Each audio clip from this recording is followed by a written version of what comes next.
ఇక చందు అయితే వల్లికైతే కాల్ చేస్తూ ఉంటాడు. అయ్ బాబోయ్, ఏంటి బాయ్య ఎన్నిసార్లు కాల్ చేస్తున్నాడు, నాకు భయమేస్తుంది. కొంపదీసి ఈ ప్రేమ నర్మదులు పంపించిన మెసేజ్ కానీ చూసేసాడా ఏంటి?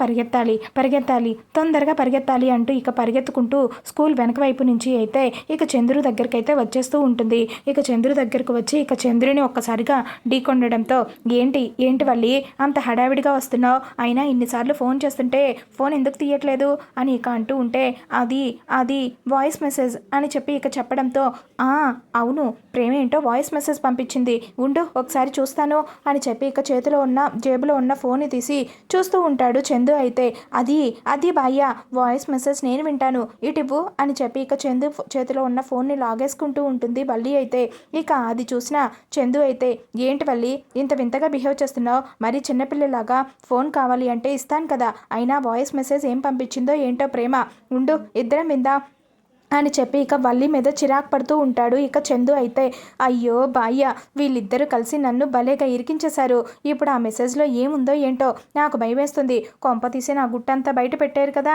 నా కాపురాన్ని పాడు చేయరు కదా, వీళ్ళకి నేను భలేగా దొరికానే అయ్యయ్యో అంటూ ఇక వల్లి భయపడిపోతూ ఉంటుంది.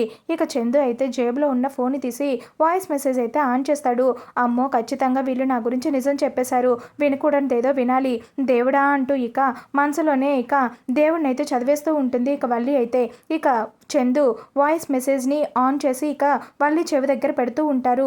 ఇక అందులో ప్రేమ బావా ఉదయం నుంచి అక్క స్కూల్లో పిల్లలకి పాఠాలు చెప్పి వాళ్ళతో అరిచి వేగిపోయి ఉంటుంది, నువ్వు వెళ్ళి అర్జెంటుగా అక్కని తీసుకొనిరా అని చెప్పి ఇక చెప్పడంతో ఇక ఆ మాటలు విన్న వల్లి అయితే అమ్మయ్య బ్రతికించింది అని చెప్పి ఇక ఊపిరి పీల్చుకుంటూ ఉంటుంది వల్లి. అయితే ఇక చందు అయితే చూసావా ప్రేమకి నీ మీద ఎంత అభిమానమో, అందుకే నువ్వు ఉదయం నుంచి స్కూల్లో కష్టపడిపోయి ఉంటావని వాయిస్ మెసేజ్ పెట్టి నన్ను తీసుకురమ్మని చెప్పింది అని చెప్పి ఇక అంటూ ఉంటే అవును అవును బాయ్య ప్రేమ చెల్లి చాలా మంచిది అని చెప్పి ఇక అంటూ ఉంటే బాబాయ్ బ్రతికించారు, వాయిస్ మెసేజ్ పెట్టని చెప్పి నన్ను 2 కిలోమీటర్లు పరిగెత్తించారు, వీళ్ళు ఖచ్చితంగా ఏదో నిజం తెలుసు, అందుకే అందరూ కూడా నన్ను ఆడేసుకుంటున్నారు, ఇంతకీ నా బాయికి నిజం తెలియలేదు, దేవుడా నన్ను గట్టెక్కించావు, చాలా థ్యాంక్స్ అని చెప్పి ఇక అనుకుంటూ ఉంటుంది వల్లి. అయితే